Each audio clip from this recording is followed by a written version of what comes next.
Vandalismi e furti al centro estivo, presa di mira la scuola elementare San Giorgio di via Manzoni a Castelfranco Veneto, che in questi mesi di vacanze ospita le attività rivolte a bambini e bambine. I soliti ignoti di notte hanno distrutto una piscina che era stata allestita nel giardino della struttura, tagliando i teli, e non contenti hanno forzato 2 finestre per entrare nell'edificio e rubare 2 casse acustiche di valore. Hanno agito indisturbati. I gestori del centro estivo si sono accorti del disastro solo alla mattina, quando hanno aperto la scuola, e chi gestisce il camp non esclude che si tratti di gente che ben conosce l'area. I vari ingressi sgraditi notturni erano già stati segnalati alle forze dell'ordine. Ecco, io ho riscontrato un gruppo genitori molto attento e molto pronto a rispondere a questo disagio che abbiamo incontrato, e appunto mi hanno fatto presente che sono episodi che si sono già verificati in precedenza, in sostanza. Quello che si chiede è un lavoro in squadra tra genitori e tra istituzioni.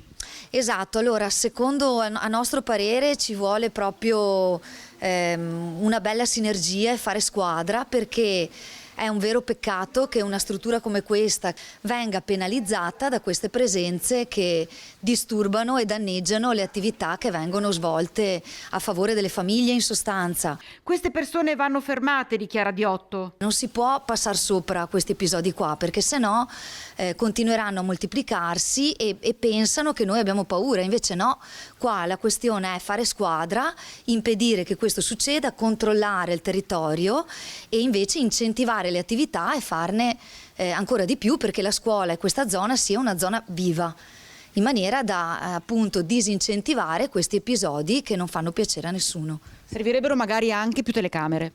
Ecco, sarebbe fantastico avere delle telecamere che possano diciamo visualizzare questa zona, e magari anche qualche punto luce in più. Un chiaro messaggio alle istituzioni, perché abbiamo sentito solo lavorando in squadra si possono evitare tali spiacevoli episodi che nel frattempo sono stati segnalati alle forze dell'ordine.